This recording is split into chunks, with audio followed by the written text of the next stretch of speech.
Muchas gracias. Espero se encuentren todos bien. Soy el doctor Julio César Sosa y les doy la más cordial bienvenida al Seminario General del Cicata Querétaro. Nuestro invitado del día de hoy es el profesor Eduardo Castillo.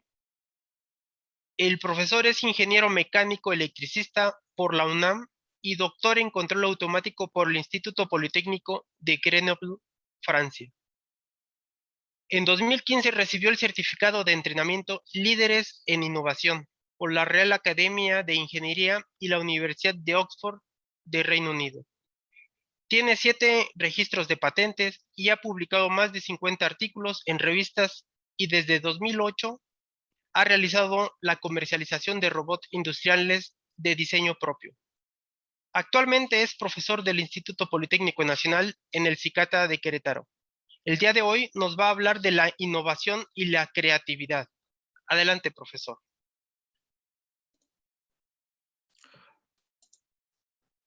Muy bien, buenas tardes.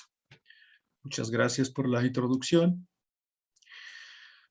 Voy a compartir mi pantalla. Listo. Muy bien, soy profesor del Cicata Unidad Querétaro desde el 2007 en el área de mecatrónica. Hay un tema, sin embargo, a pesar de que mi área se ve un poco alejada de la innovación y la creatividad en principio, generalmente se piensa que estamos demasiado enfocados en la parte de ingeniería mecánica y electrónica. Sin embargo, esta es una temática que me ha empezado a interesar por el impacto que tiene, y es de lo que vamos a hablar hoy, innovación y creatividad. El contenido de esta presentación son 6 partes. Primero hablaremos un poco sobre las etapas de la innovación. Después, el impacto económico que tiene la innovación, no solamente en México, sino en el mundo. Y luego veremos que una parte de la innovación pues, es la propiedad intelectual. Entonces, hablaré un poco acerca de la situación que hay en nuestro país acerca de la propiedad intelectual y en el Politécnico, por supuesto. Después me detendré un poco para hablar sobre un complemento importantísimo en la innovación, que es la creatividad. Y posteriormente mencionaré una técnica que me parece bastante útil para poder abordar el problema de la creatividad, cómo generar ideas creativas. Y finalmente, algunas palabras de conclusión. Muy bien. Antes que nada, una pequeña definición de innovación. Yo sé que es un concepto que se maneja comúnmente, no solamente en el Cicata, sino en todo el Politécnico, desde hace un poco más de una década que este concepto se ha tratado de llevar a todos los niveles de estudio del Politécnico, desde el bachillerato hasta el posgrado. Como lo vamos a entender, es un proceso para convertir ideas novedosas. Y aquí viene una parte muy importante, en productos útiles. La palabra útil debía haberla subrayado. Es decir, que resuelven un problema. ¿Cómo podemos estar seguros que resuelven un problema? Porque alguien, alguna institución, alguna empresa, alguna persona, están dispuestos a pagar por ese producto. Esto es muy importante. Y aquí les pongo un ejemplo.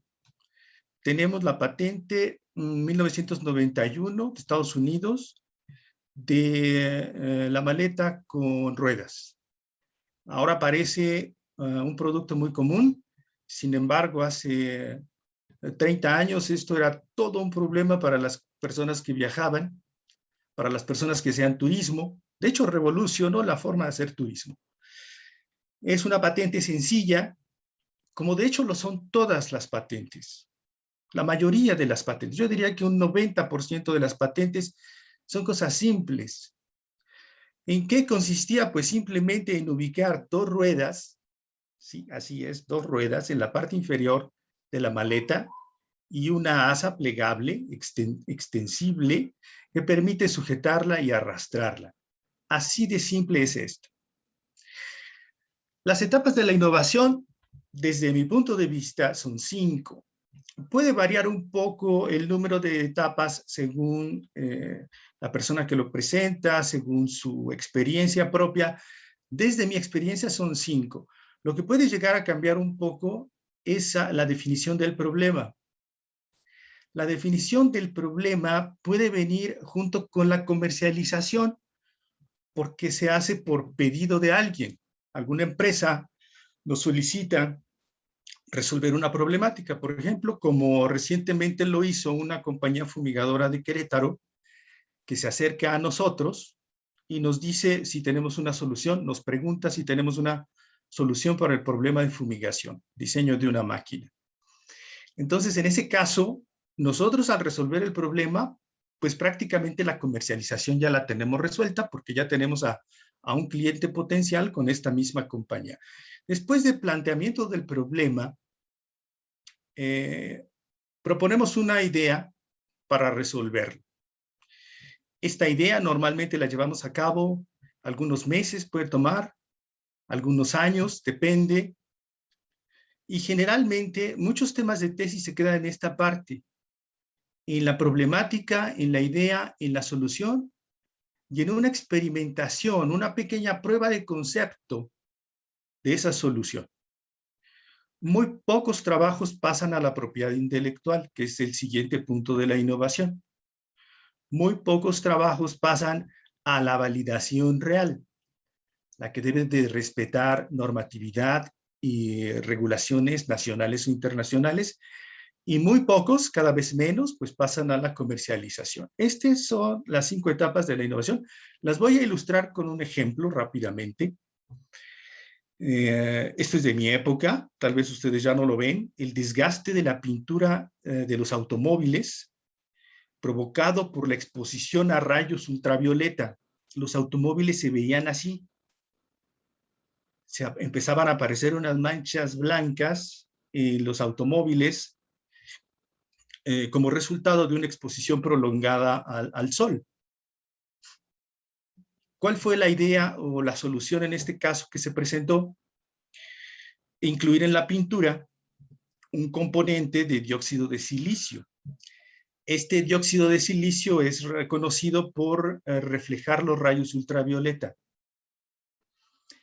Se hicieron pruebas de laboratorio con placas pequeñitas como estas, haciendo modificaciones con diferentes composiciones del dióxido de silicio, de pintura, hasta lograr el efecto deseado. Posteriormente, pues se redacta una patente para obtener la propiedad intelectual, que consiste en este caso en la fórmula de esa nueva pintura y del proceso incluso para fabricarla. Normalmente son dos, la propiedad intelectual se divide en 2 partes, la fórmula y el proceso para fabricar. Y se elige qué tipo de propiedad intelectual, si va a ser un secreto industrial o bien vamos a patentar a través del Instituto Mexicano de la Propiedad Industrial. Cualquiera de las 2 opciones es posible dependiendo cómo nos vamos a acercar a los clientes. Después viene una validación. Esta validación es muy importante y debe ser muy rigurosa. Es para poder fabricar, para demostrar que podemos fabricar esto a nivel industrial, a gran escala. No únicamente que podemos fabricar un botecito de pintura, sino que este proceso puede ser fabricado, este producto, a gran escala. Y además hacer una validación en un entorno real o simulado real, como esta cabina. Esta cabina que expone al automóvil, que ha sido pintado con este tipo de pintura, para hacer una prueba acerca de las propiedades del producto que se inventa. Hay cierta normatividad a nivel nacional, internacional, que se debe cumplir para este tipo de pinturas. Finalmente, ya con esta validación, estando seguros de que se puede fabricar en grandes cantidades y que respeta las regulaciones o la normatividad que aplique para automóviles, para pintura automotriz, me imagino que no debe rebasar ciertos niveles de toxicidad, no debe ser flamable, etcétera. Entonces, después de eso, identificamos un cliente. Aquí hay 2 posibilidades. para el inventor. Puede ser que decidamos fabricar la pintura nosotros mismos. Entonces, en ese caso, nuestros clientes pues, van a ser los fabricantes de automóviles, como todas estas marcas que pongo aquí. O bien puede ser, la segunda opción para el inventor, es que yo tengo los derechos de la propiedad intelectual, entonces yo los vendo, yo los establezco un contrato con estas empresas fabricantes de pintura para que ellos la comercialicen. Entonces yo ya no la tengo que fabricar. Aquí las ganancias que yo obtengo serían por las regalías. Por ejemplo, podría yo acordar con estas empresas que me compran, que me licencian la patente, es el término, que me den por cada galón que vendan de pintura, me den un porcentaje 10-12%. Desde el punto de vista de las universidades, hay dos posibilidades. Que se cree una spin-off, como dice aquí, o bien una startup. La spin-off se crea dentro de la misma universidad, en este caso del Instituto Politécnico Nacional. El titular de la patente es la misma universidad, es a quien pertenece la tecnología. Eso significa que la universidad financia las diferentes etapas de la innovación. Y la administración también la realiza la institución. El segundo caso de la startup, en este caso se crea por una empresa que es externa a la universidad. En este caso, el titular de la patente seguimos siendo nosotros, la universidad, pero se licencia a esta empresa que se creó y la empresa paga regalías a los inventores y a la misma universidad, en este caso el Politécnico. La creación de la empresa está financiada por inversionistas externos y también administrada por elementos externos a la universidad. Son las dos opciones que tenemos para generar empresas, para crear valor a partir de este ejemplo, de cualquier producto que haya sido generado dentro de la universidad. El impacto económico que tiene este tipo de innovación, por ejemplo, en Estados Unidos, tomando un ejemplo de un país exitoso en este tipo de situaciones, fíjese nada más en este número. Desde 1996, este dato es del 2013. Entonces tenemos que desde 1993 al 2013, el licenciamiento de patentes de la academia, o sea, de las universidades hacia las industrias, es de 1.18 trillones de dólares.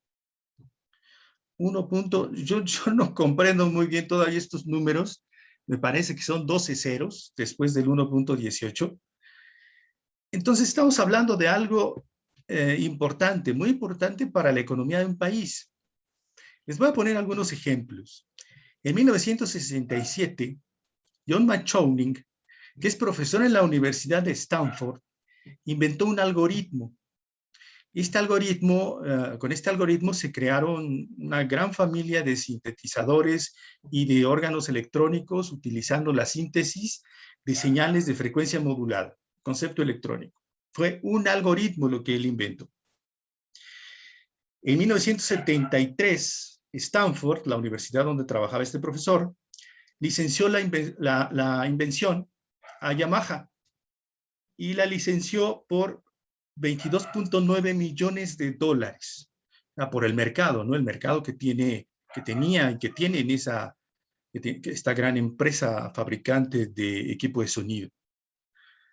Prácticamente 23 millones de dólares. Otro ejemplo interesante. En 1967, Robert Kearns, profesor de la Universidad Estatal de Wayne, inventó el parabrisas intermitente. Antes de él existía el parabrisas con velocidad constante. ¿Qué hizo él? Diseñó un pequeño circuito electrónico, fíjese bien, un pequeño circuito electrónico basado en condensadores que se descargaban después de cierto tiempo, por el que Ford y Chrysler pagaron 40 millones de dólares por utilizar la patente. Otro ejemplo interesante, en 1965, el doctor Robert Cade y su equipo en la Universidad de Florida inventaron esta famosa bebida energizante, llamada, bueno, más bien bebida isotónica, que permite rehidratar y recuperar carbohidratos y electrolitos a los deportistas, ¿no? Todos hemos oído hablar de esta bebida. Ellos, fíjense nada más, ellos han recibido más de $1 billón en regalías. 1 billón, bueno, ese número ya lo empezamos a manejar, ¿no? Recuerden que esos billones son gringos, es decir, $1.000 millones.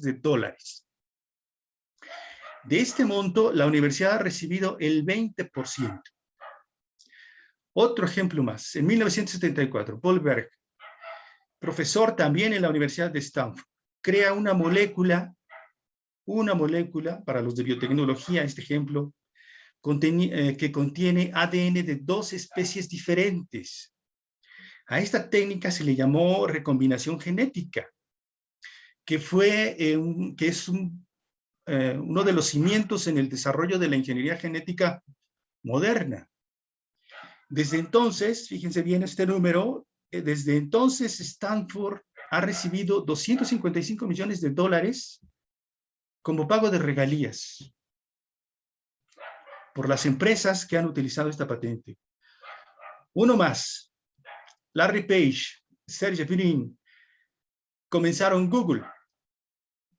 2 estudiantes de ciencias de la computación en la Universidad de Stanford. En 1996, la primera versión de Google se alojó en los servidores de la Universidad de Stanford. Le pidieron permiso, no tenían el dinero suficiente para comprar su propio servidor y lo hospedaron ahí. En 2005, Stanford recibió por esa patente $342 millones. Entonces, ustedes díganme si esto o no es un impacto económico. Y podría yo citar aquí toda la tarde ejemplos. Aquí hay una lista, encontré esta lista, que es hasta el 2017, de la historia de las invenciones de Stanford. Ellos tienen una oficina que le llaman la Oficina de Licenciamiento de Tecnología. Oficina de Licenciamiento de Tecnología, es decir, que revisan las patentes, están activas, y buscan clientes.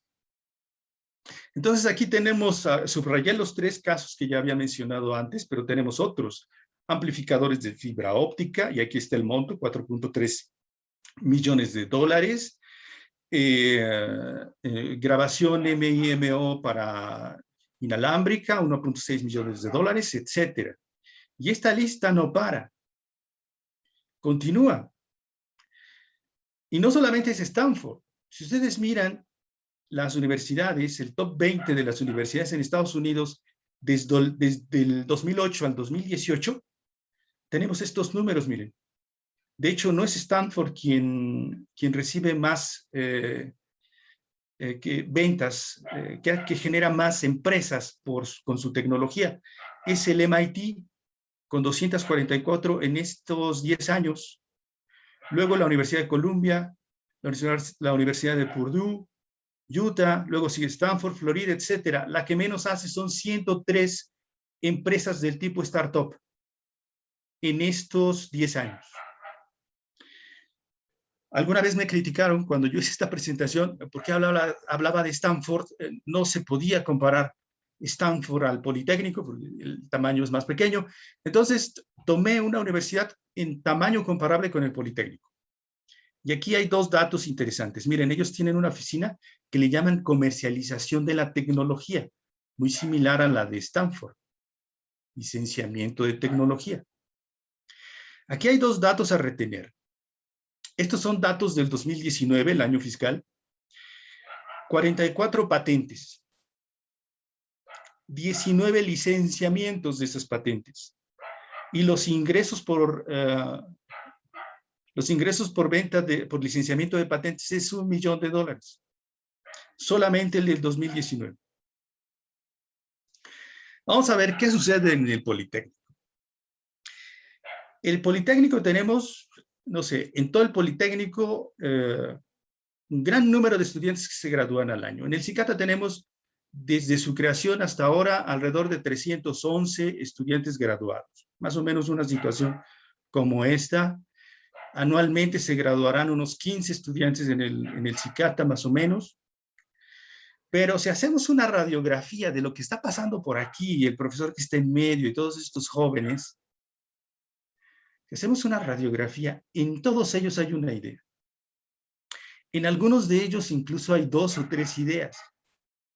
Miren, aquí hasta la burrita tiene una idea. Las universidades, no nada más el Politécnico, todas las universidades mexicanas son un gran potencial en innovación por sus jóvenes, que se conjunta con la experiencia de muchos de sus profesores. Les voy a poner un ejemplo. En 2012, en el Politécnico, la doctora Sonia Pérez Tapia, muy conocida en el ámbito académico del Politécnico, es profesora de la Escuela Nacional de Biología, de las más exitosas en comercialización de tecnología, patentó algo que ellos llamaron el EDL, que es un extracto dializable de leucocitos. Y no me pregunten más porque el tema pues, es de biotecnología y no lo manejo muy bien. ¿Qué es lo que hace este producto? Pues permite el tratamiento de personas que tienen el sistema autoinmune bajo. Al producto le llamaron transferón. Este producto en 2019 se obtuvieron, no pude investigar el dato, no lo encontré. Los números cambian un poco, depende de la fuente, pero obtuvieron al menos más de 10 millones de pesos en ese año. No quise poner el número para no tener algún problema, por la venta de este producto transferón. Y la Escuela Nacional de Ciencias Biológicas tiene otros productos. No es el único. ¿De qué se trata esto? Miren, si finalmente tenemos tantas ideas, y si estas ideas nosotros las sacamos de México, por ejemplo, podemos recuperar dinero por cada idea que salga del país, por cada una de estas ideas. Como este efecto, ¿no? El de Stanford. Stanford no nada más vende esta tecnología a los Estados Unidos, ellos la venden a todo el mundo. Entonces, tenemos un excelente ejemplo con la doctora Pérez Tapia. Un ejemplo a seguir, todos nosotros, es un reto poder hacer transferencia tecnológica al nivel al que ellos lo hacen, con el objetivo de generar riqueza para nuestro país. No se trata nada más de llevarnos riqueza a nuestros bolsillos. Se trata de generar riqueza en el Politécnico para poder financiar proyectos de investigación. Se trata de generar riqueza al gobierno para que pueda construir más universidades, contratar a más profesores, etcétera. Es un círculo virtuoso. Ese es el impacto que se busca en México y lo estamos haciendo bien. Ahí vamos lento, pero cada vez hay más. El primer paso, entonces, una vez que tenemos la idea y tenemos una solución, una validación de concepto, es proteger nuestra idea a través de algún certificado de propiedad intelectual. Aquí tengo 2, 4, 6, 8 de ellos, son los más importantes, las formas, 8 diferentes formas de protección intelectual. Las más utilizadas en nuestro campo, pues es la patente, el modelo de utilidad, diseño industrial, derecho de autor, y me parece que es todo. Miren, les voy a describir más o menos de qué se trata, tal vez ustedes ya tienen una idea. La patente es un certificado, un permiso que concede el Estado mexicano para explotar de manera exclusiva una invención. Este derecho lo concede por 20 años. Y aquí pongo algunos ejemplos. El limpiaparabrisas, que me gusta mucho, porque participó un mexicano junto con un laboratorio de Estados Unidos, Luis Ernesto Miramontes, la píldora anticonceptiva, el lector de huella digital que se utiliza actualmente en la mayoría de los teléfonos celulares. Después tenemos el modelo de utilidad. Este consiste en mejoras menores, ya no son novedades completas como la patente, a productos que ya existen y principalmente son innovaciones mecánicas. Aquí pongo, por ejemplo, esta navaja tipo suizo que tiene diferentes elementos, un contacto múltiple para cuando uno sale al extranjero poder conectarse con cualquier tipo de clavija de conexión diferente, o bien la mesa plegable. Fíjense bien que aquí ya no, la novedad ya no aplica como en el caso de la patente. El diseño industrial, que consiste en aspectos estéticos de un producto. Estéticos pueden ser tridimensionales como la forma, o bien bidimensionales como motivos, colores o líneas incluso. Entonces, todos los dibujos industriales se protegen a través de diseño industrial y la protección la otorga el Estado por 15 años. El derecho de autor es muy importante por el trabajo que hacemos en investigación, sobre todo en el CICATA, en desarrollo de software.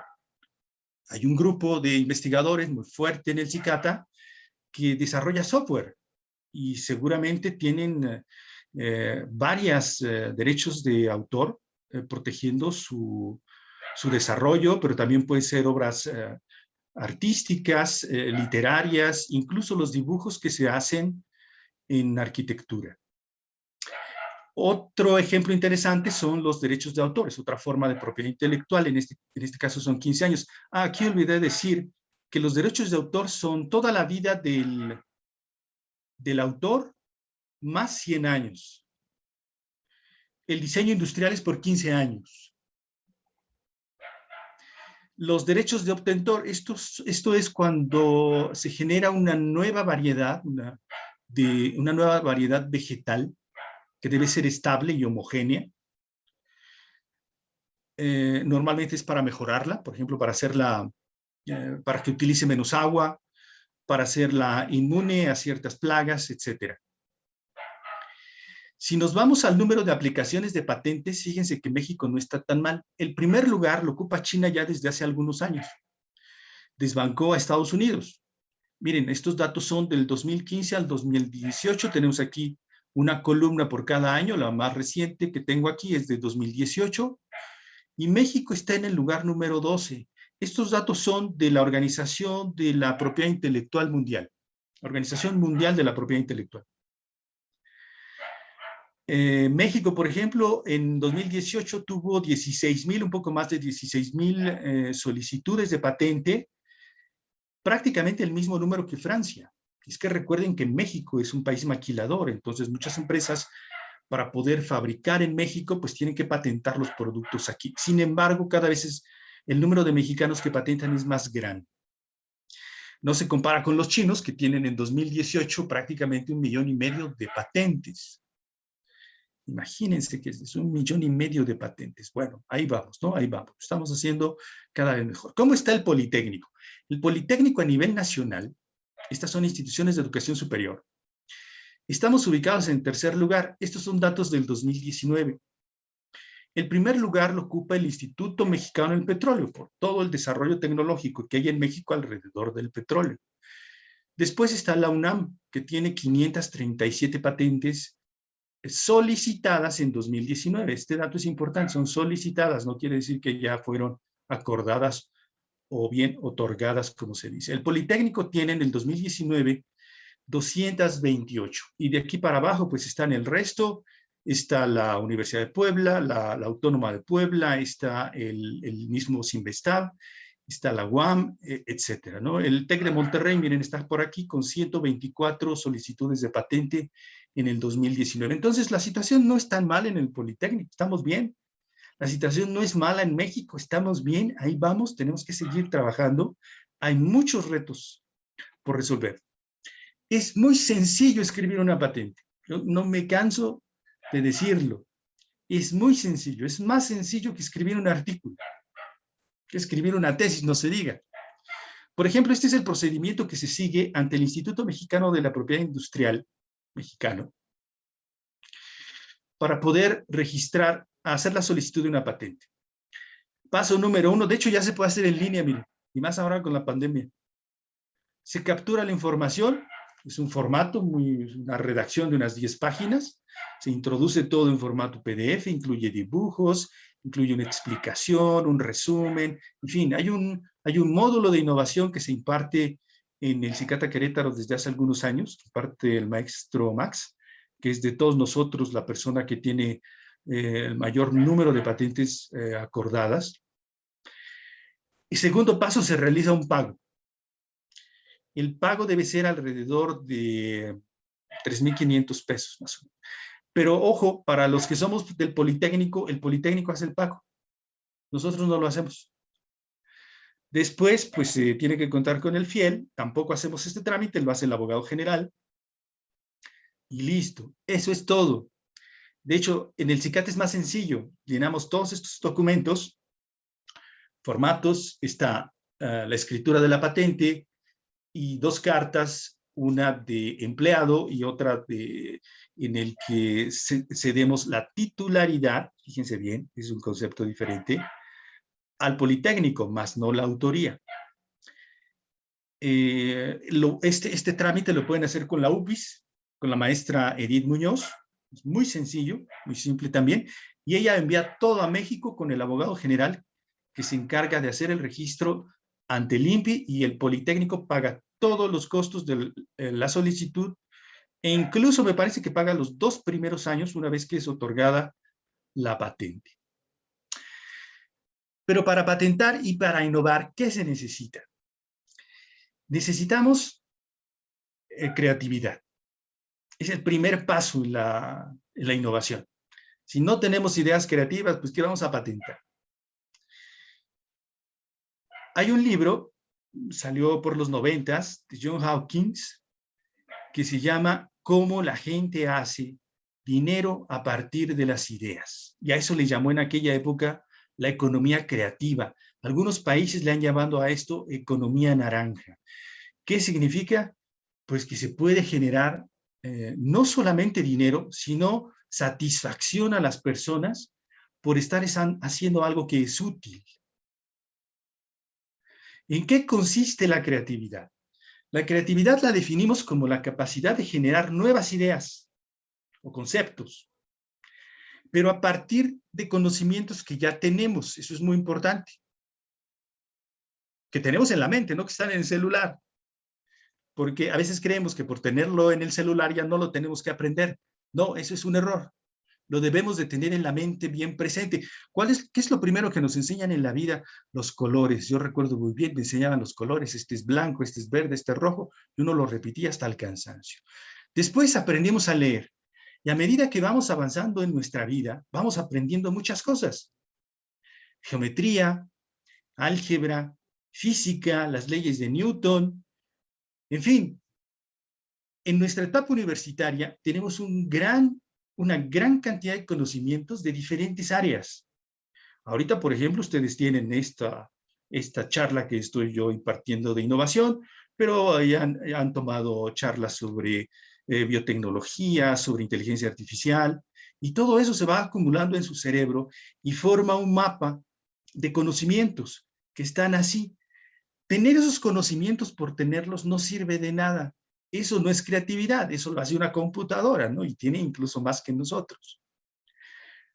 Lo importante es aquí, ¿cómo podemos relacionar esa gran cantidad de conocimientos que hemos adquirido en nuestra vida?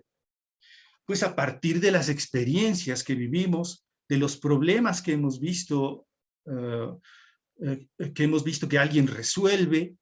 Entonces nosotros por imitación pues tendemos a hacer lo mismo, encontrar soluciones similares a las que ya se han encontrado antes. Sin embargo, eso no es creatividad, porque esas relaciones las podemos establecer todos. Lo que es creatividad es encontrar con el mismo conocimiento que tiene el resto de las personas, crear nosotros nuevas soluciones completamente originales, que no han sido planteadas por nadie anteriormente. Entonces, de este conocimiento que todos tienen, ¿cómo podemos nosotros generar ideas únicas? Eso es creatividad. Aquí tengo algunos ejemplos, los voy a pasar rápidamente, de ideas que son creativas. Cuando uno ya pensó que el problema estaba resuelto, en realidad no. Llega otra forma de resolver el mismo problema, como en el caso de esta silla. Cuando ya pensábamos que todas las sillas tenían 4 patas, y que de hecho era la definición de una silla que estaba en el diccionario, no, nos encontramos con estas que ya no tienen patas. O bien, nos encontramos con bicicletas con rayos en las ruedas, y pensábamos que así iban a ser por siempre, pero no. Existe siempre una forma de mejorar o de generar ideas nuevas. los martillos, esto se parece mucho a las herramientas de la prehistoria, pero ¿por qué no modernizarlas si ya tenemos la tecnología para hacerlo? Los cubiertos en la comida, ¿por qué no darles otra forma, otros materiales? El enyesado cuando nos lastimamos los brazos. Ahora con las impresoras láseres, las impresoras 3D, perdón, se puede utilizar otros materiales, se pueden adaptar mejor a la forma de cada brazo. El brazo puede incluso respirar, cosa que no sucedía con este tipo de yeso. Las sillas de ruedas también no tienen por qué ser siempre así. Tampoco van a ser siempre como la estoy poniendo aquí. Esto va a evolucionar. ¿Y quién lo va a realizar? Pues tenemos que ser nosotros. Nosotros como profesores, ustedes como estudiantes, o cuando ustedes estudiantes se conviertan en profesores, lo harán también con sus estudiantes o con su familia. Estos edificios, ¿por qué todos los edificios tienen que ser cúbicos? Estos edificios se llaman La Ola, existen en Dinamarca, en Copenhague, me parece, cerca de un lago. Otro concepto. Cuando uno presenta los ejemplos, se ve sencillo y todos pueden decir, sí, pues ya, así ya qué chiste, ¿no? Ya tengo yo la foto y ya puedo comparar y decir, esto es nuevo. Pero, ¿cómo se pueden generar ideas creativas? ¿Existe alguna fórmula? ¿Existe alguna técnica? ¿Cómo hacemos? Si yo le pregunto a alguien, me va a decir, pues lluvia de ideas. Tenemos un problema, lo planteo ante 10 o 20 personas y empezamos a hacer lluvia de ideas. Hay muchas formas de generar ideas creativas. Lo más importante para generar ideas nuevas es mantenerse abierto a nuevas cosas, a nuevas áreas. Y aquí pongo un ejemplo. Discúlpenme por los que sean ingenieros en electrónica, de hecho aplica para cualquiera. Miren, si ustedes ponen aquí ingeniero mecánico, o ponen biólogo, o ponen químico, van a ver que es igual. ¿Qué es lo que hace un ingeniero en electrónica? Diseña tarjetas como esta, participa en concursos de mini robótica en México, o diseña circuitos a nivel teórico y los simula como este. Y si uno le plantea nuevas cosas a este ingeniero en electrónica, ya no sabe, solamente conoce eso que es de su campo.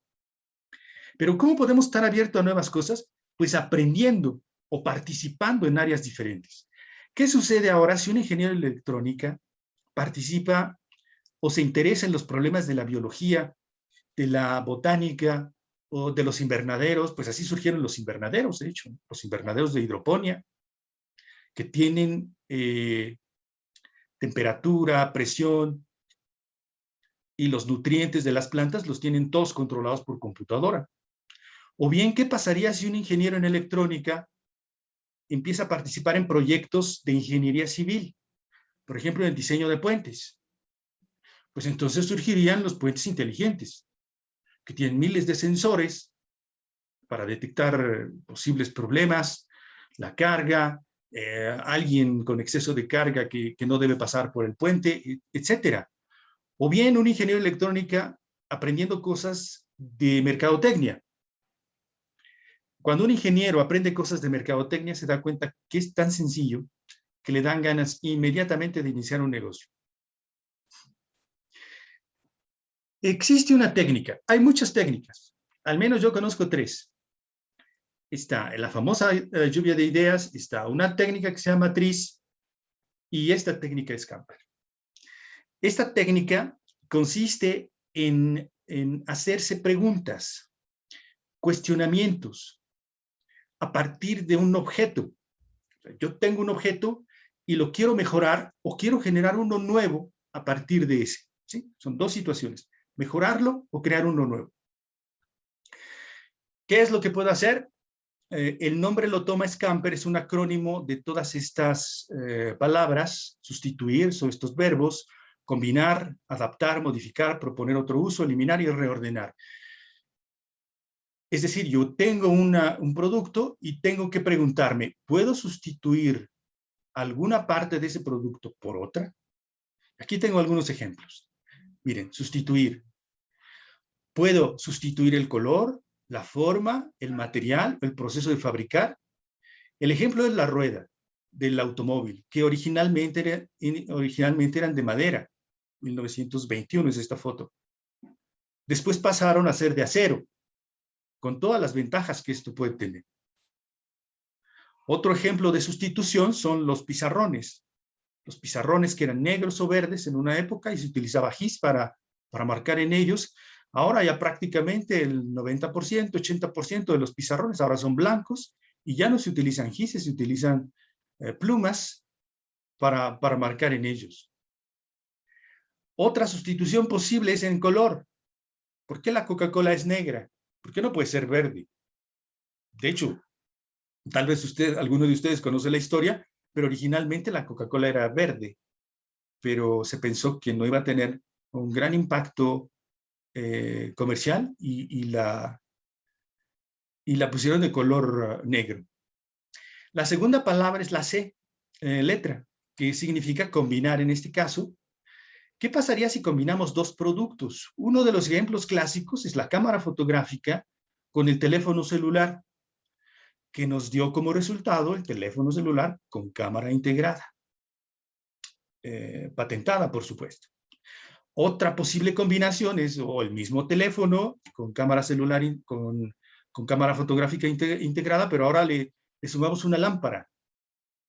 Y tenemos el teléfono celular con la lámpara integrada. Y así todo lo que se ha ido integrando a los celulares y no hemos visto el final, estoy seguro.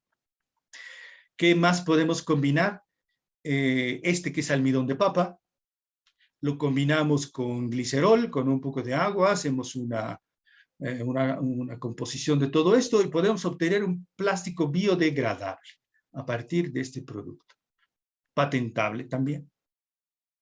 ¿Qué más podemos combinar? La pintura, retomando el ejemplo del automóvil, lo podría yo, y esta es una pregunta, esto no lo sé, lo podríamos combinar con los elementos de las celdas solares para que la pintura de los automóviles pudiera generar energía a través de los rayos del sol. ¿Podríamos hacer eso? No lo sé. Aquí debía haber puesto una pregunta. La app de adaptar en Scamper, ¿qué pasaría si, son los cuestionamientos que nos hacemos, qué pasaría si a esta bicicleta de 2 ruedas le fijo la trasera? Entonces tengo una bicicleta para entrenamiento en casa. Y se generó nuevamente un producto nuevo. O bien, a una avioneta, en lugar de tren de aterrizaje con ruedas, le pongo un tren de aterrizaje con flotadores para que pueda aterrizar en el mar. Otro tipo de adaptación, por ejemplo, las muñecas de madera, matrioshkas rusas, ¿podría yo adaptarlas? Esta es una pregunta. Este producto es un invento mío, el del dibujo. No lo he visto, pero podríamos hacerlo. Sería comercial. Meter en las cajitas, meter calaveras más pequeñitas dentro de la más grande. La M de modificar. Otro cuestionamiento. ¿Qué podemos modificar, por ejemplo, para reducir tiempo de producción, reducir los costos o la presentación del producto? Aquí les pongo un ejemplo, el clásico de McDonald's, donde redujeron el tiempo de producción, haciendo arreglos como este que se ve aquí abajo, para preparar 10 o 12 hamburguesas al mismo tiempo. O bien este tipo de robots, modificando la presentación del producto. Obviamente este es de ciencia ficción y este es comercial. La P de Scamper significa proponer otro uso, diferente al que se tiene en forma original. Aquí tengo un ejemplo, este Velodyne, que es un láser, un radar láser, como se conoce, que permite, normalmente estaba creado para montarse en los aviones, y los aviones poder hacer reconstrucción tridimensional del terreno que tenían abajo. Sin embargo, después de cierto tiempo, se empezó a poner sobre los automóviles para poder hacer una reconstrucción tridimensional del entorno y poder hacer todos estos desarrollos de conducción autónoma.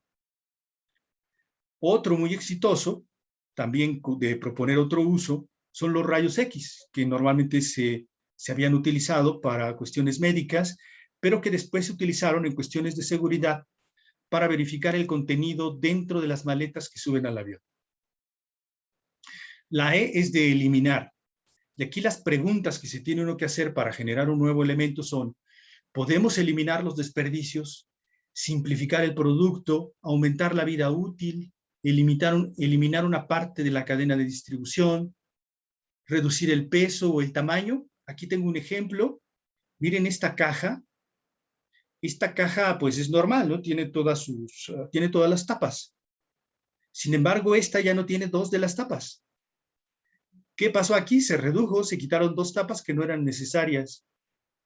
Esta reducción parece tan simple, pero permitió economizar millones de pesos a los fabricantes de la leche o a los fabricantes de los productos. Eliminar, en este caso, el número de tapas de la caja. Otro ejemplo también muy conocido de eliminar es cuando el teléfono celular pierde las teclas. Se eliminan las teclas. Y entonces tenemos el teléfono celular como lo conocemos ahora, donde, bueno, a veces a nosotros nos pasa, a mí me pasa, equivocarme al presionar las teclas, porque antes uno tenía el contacto, pero ahora ya no lo tiene. La última letra es la R de reordenar. Aquí el cuestionamiento que hay que hacerse es: ¿qué pasaría si alteramos el orden de los servicios prestados? ¿O podemos darle vuelta al producto, cambiarlo de orientación, de posición? Aquí el primer ejemplo que tengo nuevamente es de McDonald's, que son, junto con todas las cadenas de comida rápida, primero se paga y después se come. En un restaurante convencional, pues primero comemos y al final pagamos, ¿no? Pero McDonald's cambió ese concepto. Este lo utilizamos nosotros, este reordenamiento. Aquí les estoy poniendo en esta imagen superior un dispositivo para rehabilitación de la rodilla. El concepto se basaba en un mecanismo de 5 barras, aunque nada más se vean 4, créanme que son 5 barras, que le permitía a la rodilla y al tobillo poder subir, flexionarse, extenderse, hacer movimientos de rehabilitación para la rodilla.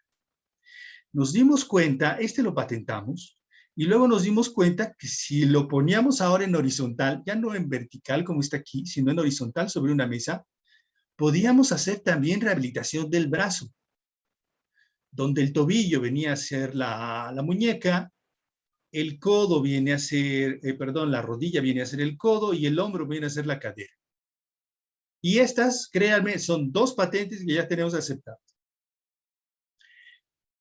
Como un ejemplo, hace un año tuve un grupo de estudiantes en un curso de innovación y creatividad donde tratamos este ejemplo.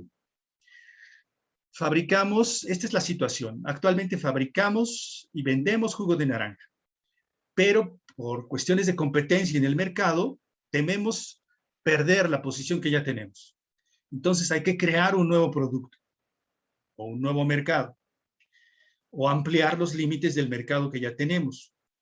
Y el ejercicio que hicimos en esa época fue, yo les pedí generar ideas utilizando la técnica de Scamper. El resultado fue el siguiente. Eran 12 estudiantes que tomaron este curso y les pedí que cada quien generara 2 ideas por cada letra. Entonces son 2 ideas, significa que cada estudiante son 14 ideas. Les di media hora, me parece. 14 ideas y son 12 estudiantes. Al final tuvimos 168 ideas. 168. Esto es como una lluvia de ideas, pero dirigida. De esas 168, nos quedaron 60 porque eliminamos las repetidas. De esas 60 ideas, nos reunimos otra vez en el grupo y elegimos 20 ideas que nos parecieron realmente novedosas. Esas 20 ideas analizamos su factibilidad técnica y su factibilidad financiera. Es decir, si la empresa podía fabricarlas, tenía la capacidad técnica de fabricarlas, de realizar esas ideas novedosas, esas 20, y además, si al final íbamos a obtener un negocio, una rentabilidad. De esas 20 ideas, quedaron 5 ideas. Y pasamos por muchas ideas, ¿no? Desde volver polvo el jugo, o bien cambiar este envase por un envase en forma de pirámide, o combinar el jugo de naranja con cerveza, o combinarlo con ron, o en fin, todo lo que ustedes se pueden imaginar, 168 ideas. Al final quedaron 5 ideas, todas patentables. El ejercicio duró 3 sesiones de 2 horas, 6 horas. Conclusiones para terminar. La innovación trata de generar ideas creativas que resuelven un problema a alguien, eso es muy importante, y si alguien son millones, es mejor. Debe incluir la protección intelectual para poder comercializar. Nadie nos va a comprar algo que no nos pertenece. Ese es sentido común. Si ustedes tienen un automóvil, nadie se los va a comprar si ustedes no tienen la factura. Pasa igual con las ideas. Nadie se las va a comprar si ustedes no tienen la factura, y en este caso sería el certificado de propiedad intelectual. Segundo punto. La creatividad se trata de mirar algo diferente en donde todos, el resto de las personas, ven lo mismo. Eso es la creatividad. A veces uno dice, bueno, ¿cómo no se me ocurrió a mí? Y se le ocurrió al vecino, ¿no? Y empiezan los celos. Si todos los días trabajamos aquí, venimos juntos, estudiamos en la misma universidad, ¿por qué? Ah, porque él miró algo diferente a lo que yo siempre miré.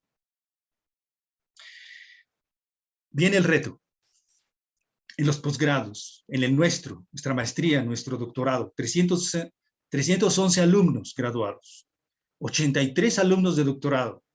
Actualmente debemos de tener alrededor de 100 alumnos, donde ahorita me están escuchando unos 50. En los posgrados trabajamos en la frontera del conocimiento. Todos ustedes están de acuerdo con eso. Todos estamos trabajando en la frontera del conocimiento.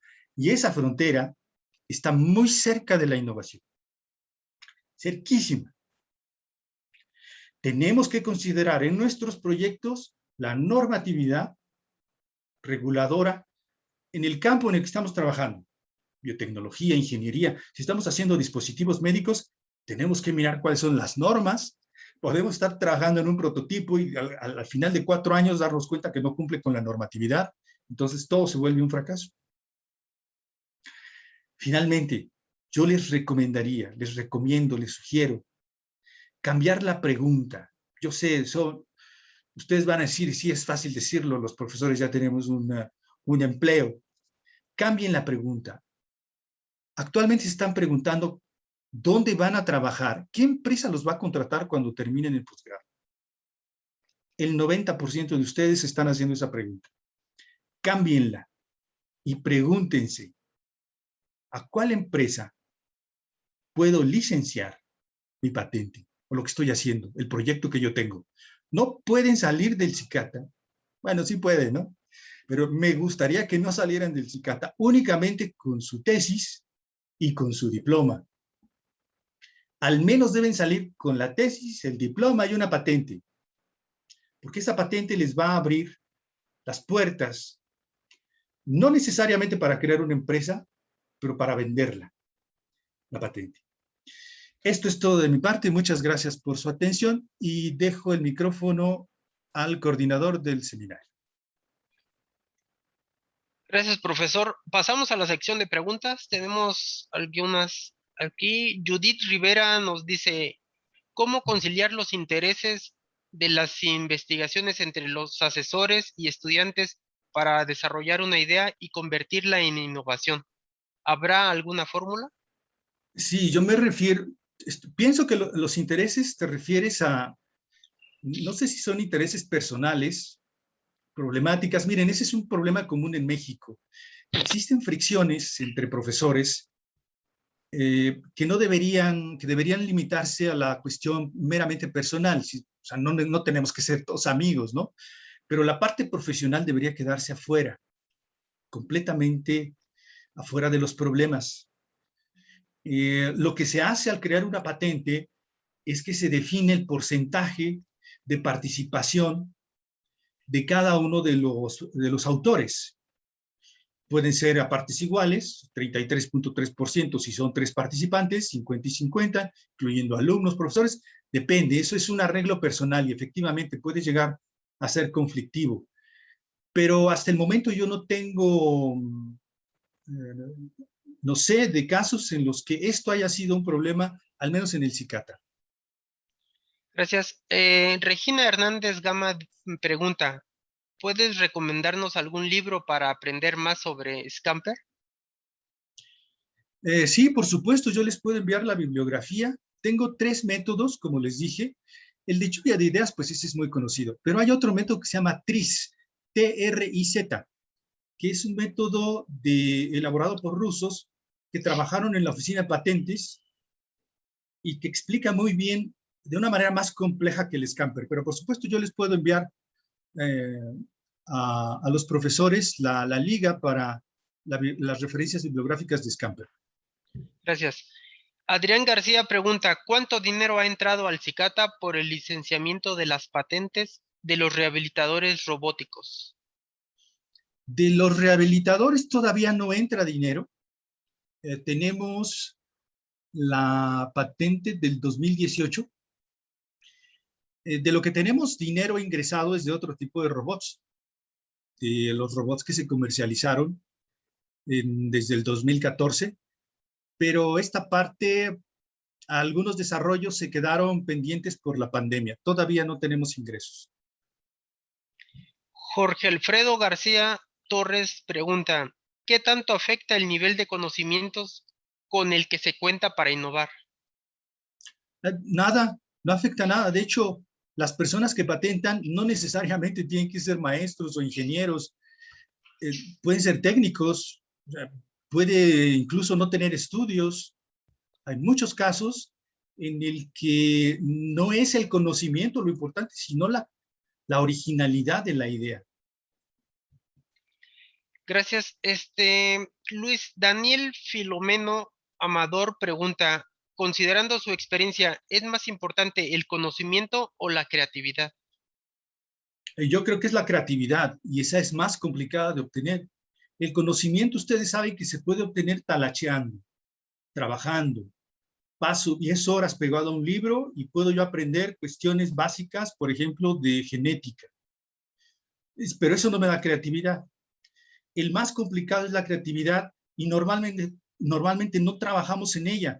De hecho, el sistema educativo nos restringe mucho la creatividad. Desde que somos niños, vamos a la escuela, nos enseñan a multiplicar a todos de la misma manera, a dividir, a hacer la geometría, a aprender las leyes de Newton, todos de la misma manera. Salimos completamente uniformes de la escuela primaria, esto empeora en la secundaria, sigue en la universidad y al final les pedimos, como ahora yo les pido a ustedes que sean creativos, y ustedes me dicen, pero si cómo, si desde niños nos quitaron la creatividad. De hecho, las personas más creativas son los niños. Entonces, es un trabajo muy fuerte que hay que hacer para trabajar con la creatividad, para desarrollarla. Y finalmente tenemos un comentario, no sé si es pregunta, pero voy a leerla y a ver. Se patenta no solo para proteger una inversión, también para proteger un mercado. Si no se tiene un mercado, ¿se debe patentar? Me imagino que es pregunta, pero puso otro signo. Claro, eso de proteger un mercado ocurre muchas veces.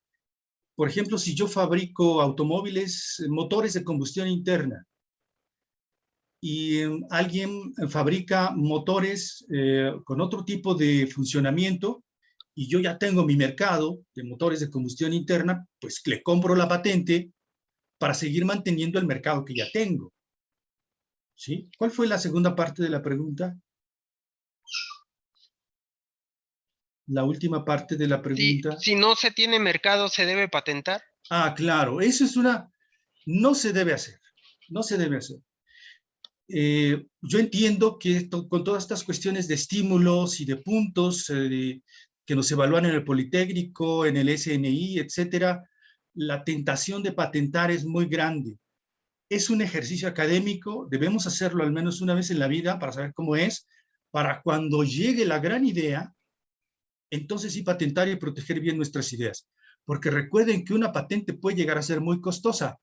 El mantenimiento, en mantenimiento se pueden ir más de 10,000 o 20,000 dólares anuales, sobre todo si estamos patentando en más de 1 o 2 países.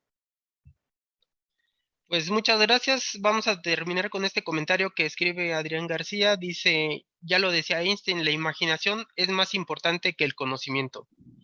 Bueno, pues Sí. agradecemos la presentación y hacemos llegar un reconocimiento firmado por el director de nuestro centro, el cual se otorga el presente reconocimiento al doctor Eduardo Castillo Castañeda por su participación en la conferencia Innovación y Creatividad, 7 de septiembre del 2021, firmado por el doctor Juan Bautista Hurtado. Muchas gracias. Gracias. Y voy a hacer un pequeño anuncio. La próxima sesión de seminario vamos a tener también otra plática de innovación social y el negocio de todos, y después vamos a completar con otra conferencia del programa de emprendimiento tecnológico impartido por la subdirectora de incubación de empresas tecnológicas del IPN. Así estamos formando una serie de seminarios de innovación tecnológica para que vayan anotando sus preguntas a todos los estudiantes, y si quieren desarrollar algún tipo de empresa de innovación tecnológica, bueno, pues junten esas preguntas, ya concreticen y los vemos el siguiente martes. Agradezco a todos su participación y que tengan bonita tarde.